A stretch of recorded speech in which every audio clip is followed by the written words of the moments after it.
A-side, B-side, A-side, B-side. Now that I have your attention, let's talk about it. Gervonta Davis, Devin Haney. A-side. Who calls the shots? I'm gonna go over everything yet again in this video. Stay tuned. We unpack. We unpack. We unpack. Coming to you live, Boxing Eagle unpack. Yeah. We unpack. We unpack. We unpack. Coming to you live. What up, Fight World? It's your boy Ego, and I'm back for some more boxing. We unpacked.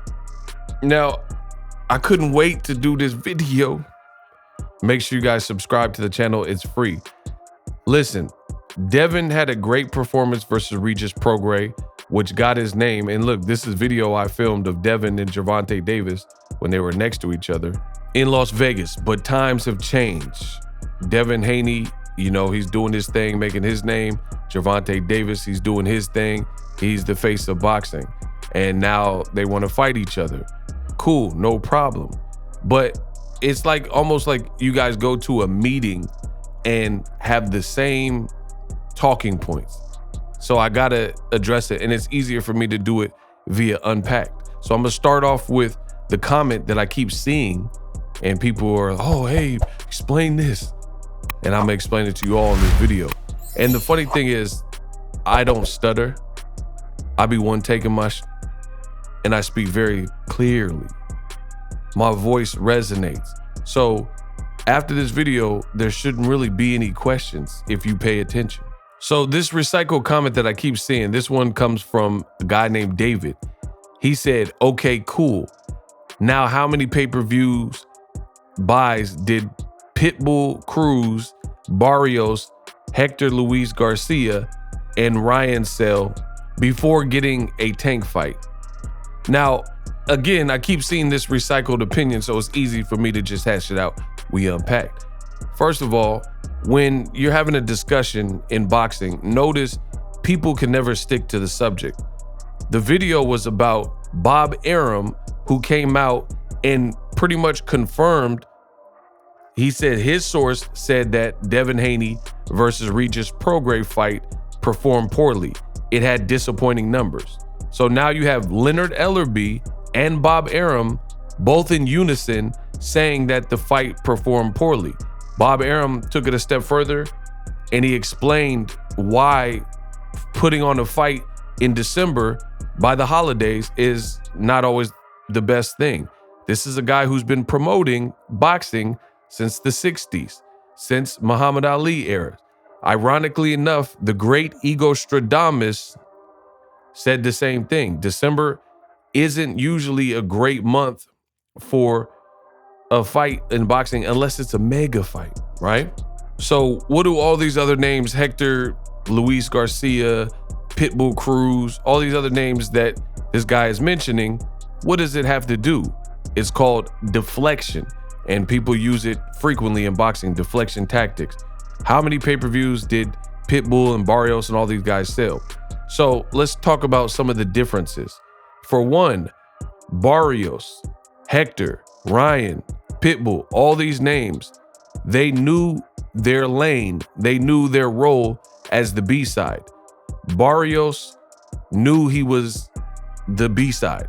That's why if you look at the promotion, it says Davis versus Barrios. If you look at the promotion for Hector Garcia, it says Davis Garcia. Same thing with Ryan Garcia. In fact, Pitbull Cruz was a late replacement. So that's not even a good example if you know your boxing, because he was brought in to save the pay-per-view because Rolly had legal issues and an investigation going on at the time. So at the end of the day, they needed a filler opponent. So Pitbull Cruz was really out of necessity, somebody who was on the card, and he was brought in and brought up to fill the card, and he actually ended up going the distance, which only one other person had, with Gervonta Davis. So I can't even really consider Pitbull Cruz because he wasn't the initial opponent. Nonetheless, that fight did a crazy live gate, and It was on a Sunday, and you had people like LeBron James in attendance. Once again, we're talking about legendary LeBron James in the building for a replacement opponent, Pitbull Cruz, which goes to show the star power that Gervonta Davis has. That was back in December of 2021, so about 2 years ago. Celebrities who were expected to attend, you had Kawhi Leonard, OT Genesis, Dwayne Wade, Saweetie, Paul Pierce, Kevin Garnett, Dwight, Rajon Rondo, etc. So you guys see the list of some of the people in A-list celebrities that attended Tank's fight 2 years ago. And it only grew from there, like the Ryan Garcia fight, right? He also did great numbers in DC, which is kind of in his region since he's from Maryland. So the Pitbull Cruz is not even a good example for one to use because he wasn't the original opponent. But again, people keep recycling the same talking point, and it's easy for your boy Ego to refute that talking point. The difference between all of those guys, it doesn't matter that they didn't sell pay-per-view because that's not the issue. The true issue is to not be the A side, to not have depth in terms of some of your statistical categories, like Devin Haney in terms of pay-per-view sales, right? And then try to call the shots. Point blank, period. Case in point, Devin Haney has confirmed that he will not consider any catch weight or rehydration clause for a Gervonta Davis fight. Quote, "I'm not doing no catch weight. I'm not doing no rehydration clause. I'm the champion at 140. We're doing throwback boxing. The best fight the best where I'm 100%, where I'm 100% and he's 100%. But Tank didn't say he's 100% at 140 with you because you feel better at that division. He said, may the best man win, no excuses. So again, it sounds like the B side is calling the shots. That's what created this whole discussion where people are looking at Devin's numbers intently. So again, it's not about just the pay-per-view numbers. It's about trying to call the shots as the B side. You guys see it on the screen. Ryan Garcia says he felt, quote, a little weak in the Gervonta Davis defeat. He refuses to use the catch weight and rehydration clause as an excuse. He says, I signed the contract and that's that. So he's admitting that he agreed to fight Tank Davis. There was a catch weight and a rehydration clause, meaning Ryan Garcia, he didn't say, I'm fighting you at 140 and that's that. That's what Devin Haney did and said publicly. As you see on the screen, again, Devin Haney has confirmed he will not consider. So when you say not consider, that means it's not up for discussion. It's not up for debate. I'm not doing no catch weight is a direct quote. I'm not doing no rehydration clause. I'm the champion at 140. We're doing throwback boxing. So that's not what Ryan Garcia did. So all the people who were throwing up all these Gervonta Davis past opponents, all of these were in-house fights minus Ryan Garcia, big difference. And in addition to that, they all knew their position as the B side, and that's how they negotiated. Exhibit A. The 31-year-old Hector Luis Garcia is 16-0 with 3 no contests and 10 wins by way of knockout. Biggest win against Roger Gutierrez by unanimous decision. New WBA super featherweight champion. Since the fight against Davis will be contested at 135, Garcia's 130-pound title will not be on the line. Should Davis get past Garcia, it will set the stage against another unbeaten Ryan Garcia. So Hector Luis Garcia was, again, a WBA champion, as you see on the screen, and he moved up in weight for the opportunity to fight against Gervonta Davis and try to upset him before the Ryan Garcia fight, which we knew would happen next if Ryan Garcia won, which he didn't do a tune-up, and if Gervonta Davis won the Hector Garcia fight. So again, you have a person who, at the negotiating table, they are knowing their position and saying, okay, I'm the B side. This is what I have to do for the opportunity. Completely different things. Even Mario Barrios, it says Gervonta Davis always wanted to fight in Atlanta, my second home, because he had a home in Atlanta and he always wanted to fight in a couple locations outside. He's from Baltimore, but he had a home and an estate in Atlanta.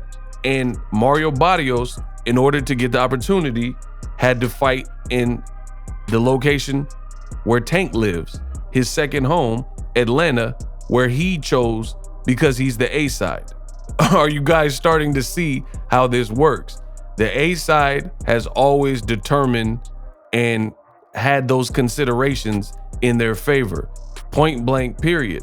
So, like I said from the beginning, for Devin Haney and his team to just outright declare what they will and won't do before you get in negotiations doesn't give me any strength or belief that the fight will actually happen next, because historically, that's not how it works. And I find it so funny. I've been in boxing all this time, and I'm not steering you guys the wrong way. I'm telling you how it works, and then I keep getting shown. So back to the pay-per-view numbers. When Bob Arum is saying the pay-per-view numbers were abysmal, and Leonard Ellerbe saying the pay-per-view numbers are not good, did not perform, underperformed, they're abysmal, this hurts Devin Haney in that negotiating column, right? He's doing well and doing other things well, but boxing is a what have you done for me lately sport, and you're going to be judged by your stats. You think PBC and Al Heyman and all these people who have put together the biggest fights in boxing history. They just did the Showtime card, great card with Kohlberg getting knocked out. And you think they put on the biggest fights with Floyd and the biggest fights with Pacquiao, Floyd McGregor, Gervonta, Ryan Garcia, Errol Spence Crawford, all these major fights. You think they don't know how to interpret the valuation of a fighter's worth, right? So if Bob Arum is saying the numbers did not perform, Leonard Ellerbe is saying the numbers didn't perform, you think they're going to go off of what Eddie Hearn or Bill Haney is saying when their sources are telling them something different? So no matter what you say, perception is reality. At the end of the day, it's going to be hard for Devin Haney at this point to be the A side over Gervonta Davis in any way. And again, that's why people are looking into his numbers and saying the pay-per-views. People keep deflecting to bring up Barrios and Ryan Garcia. I've already went over it. They were the B side and they knew it. Ryan Garcia said he just wanted to fight Tank. He accepted the terms. He accepted the money. He liked the money he was making. He accepted the catch weight rehydration clause or whatever the major sticking points were to get that contract done, right? That's how this game works until you're in the driver's seat. And in case you don't believe Ego again, despite everything I said being true, this is Leonard Ellerbe, who's worked with Gervonta Davis on all of his big fights.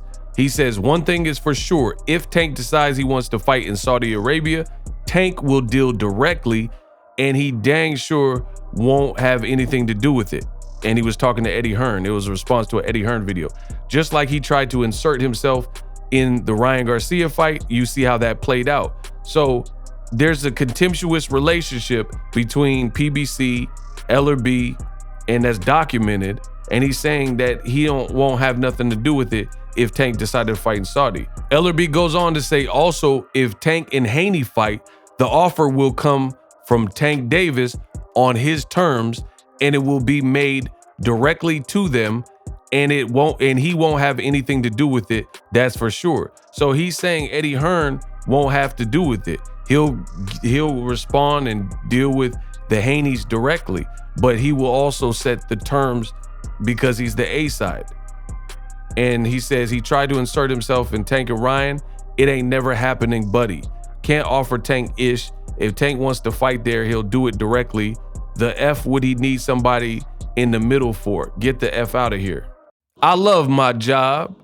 And it's so funny because, again, people keep saying, oh, Ego, you're doing a great job. But then the naysayers, they're saying, oh, you don't know what you're talking about. Devin's really the A side and all this type of stuff. And then when Leonard and Bob Arum are both saying that the numbers perform poorly, then those same fans who said I didn't know what I'm talking about, they're saying, oh, why you care about Devin's numbers? What? Bro, this is how the fight gets made, by being realistic, and you have to go over numbers because that determines your value when it comes to what you get. percentages, splits, how much of the revenue in the pay-per-view. So numbers absolutely matter. But again, you got these fanatical fans who don't know what they're talking about in the business of boxing, and they want Tank to surrender all of his rights as an A-side in order to make a fight. And more often than not, that's never going to happen. So the reason I discuss this is not blocking the fight. It's simply telling you there will be no fight if these things aren't discerned and these things aren't decided. And at the end of the day, you have power. The great thing about power is this: you either have it or you don't. And I'm not talking about power in the ring. I'm talking about power in terms of leverage, juice, pull, right? In an equation, any given situation, you either have the position of power or not. Even in a relationship, you could be with your girl and then you mess up because you cheated on her. You're not in a leverage position. You're really at her mercy because you messed up, because you cheated and you're in the doghouse. So that guy who cheated and he doesn't have a job and he lives with his girl and she's trying to kick you out, you're in a disadvantaged position because now you got, oh, please, baby, please. She's your water supply. You've hurt her heart. Oh, dang, she fine. And at the end of the day, and that was at a Tank fight that I filmed. And now you like, please, baby, please. You don't want to get kicked out the house. You're not in the position of power. And that's all this is. 48 Laws of Power, Robert Greene, read the book, you know? So Devin, terrific fighter, skilled fighter. In many situations and occasions, he's the A-side, like he was over Regis Prograis, but not against Gervonta Davis, which is what I've said from the beginning. And just to recap, the reason why this matters is, like I said, Tank's the A-side and his side knows it. The worst thing about power, someone with power, and this could even be fighting, is if you have the power, you know you have power. Just like Gervonta Davis when he fights, Artur Beterbiev when he fights, guys like David Benavidez, guys like Deontay the Bronze Bomber Wilder, they have power. Every guy who has power knows they have power. And it's the same thing with power in terms of leverage. Tank's side knows that they've done an amazing job marketing and branding him and made him the face of boxing. That's why you see it on the screen. This right here in microcosm is the issue with the fight. Also, if the Tank-Haney fight does happen, the offer will come from Tank on his terms. But then just below it, you have Tank Davis' opponent, Devin Haney, and he's saying what he will and won't do before he's got to the negotiating table. So for me, I stand on that. Stand on business, like I've been saying. That is not going to get the fight done. Whether you want to hear it or not, that's the truth. So it sounds foolish to bring up all of Tank's former opponents. He's already beaten those guys. Those fights are already out the window. We're talking about this one. It can happen, but if it happens, it's going to determine or be determined by what happens next in the negotiating table. Will Devin Haney be willing to, consider some different options, whatever those options may be? I don't know, because I'm not Gervonta Davis and I'm not his team. But that's the reality of boxing, and that's how it fights. It's like Floyd Mayweather. Gervonta, you could argue he's this generation's Floyd Mayweather. There's nobody more lit doing better numbers, right? You're not going to dictate. You think Maidana couldn't even wear the gloves when they found out the gloves ain't got no patent. And Maidana couldn't do nothing about it. So he got paid a little bit more, and Floyd said, you're not wearing those gloves. That's how it works when you're A-side. He said, I don't trust you with them gloves. The gloves ain't got no patent. You're not wearing the gloves, period. So anybody who thinks the B-side is going to come in and dictate the terms and stuff like that, and Leonard Ellerbe is telling you they don't even really uck with Eddie Hearn nor want to work with him. So it's just all FUBAR. That's why I told you I'm not holding my breath that this fight happens next. Bill Haney, he loves his son. He's promoting his son. That's good. But this is where we disagree, because Bill Haney's saying, oh, we offered Tank $20 million and he blocked me and things like that. But at the same time, Ellerbe just told you, you're not in a position to send us the offer. We would send you the offer, like, for the fight. Beyond that, Tank Davis went on live. He didn't even show his face, and he had like 35,000 people watching his live, showing you his star power, that he can draw that many people from a live stream, not even showing his face in the dark. And then Gervonta Davis said specifically, he said, I'm off these internet games. I'm just paraphrasing, but he's basically said, I'm off these internet games, so you know who to call. Call Al Heyman. Why are people trying to negotiate Tank fights through Tank or in Tank's Instagram DMs? And why is it Eddie Hearn? Leonard Ellerbe is saying and assuring that it won't be him anyway that gets the fight done. But beyond that, he said call Al. So that's the way to make the fight. Not through social media, not through back and forth tweets and X and Instagram lives and stuff like that. And that's just how business works in boxing. And I'm a person who's been in boxing to tell you that. And I don't care if you like it. I don't care if you love it, if you hate it. That's what it is. We Unpacked. Introducing Super Thanks. Right here on the official Boxing Ego YouTube. Super Thanks allows you, the viewers, to show a little bit of extra gratitude, which enables me as a full-time content creator to push out the content you need in the world of boxing. Underneath all the videos, you will see a heart with the $sign in it. You can enter any amount that you find suitable as a super thanks. A brand new, interactive, and colorful way to get your comments highlighted and noticed by not only myself, but other people on the YouTube platform. Super thanks, a unique and cool way to show and applaud us full-time content creators. Hopefully you guys enjoy the content. Super thanks. The future is now. The Hibernation 5s by Kenichi Bear. Hybrid gaming and lifestyle headphones. Out of the box, you can connect to any console or PC. Bluetooth ready with a low latency USB adapter, color RGB, and extreme bass mode. The Hibernation 5s adjust to you. Whether you need a gaming, travel, gym, or lifestyle headphones, the Hibernations got you covered. The new Hibernation 5s, link in the description. Customize the way you hear the world.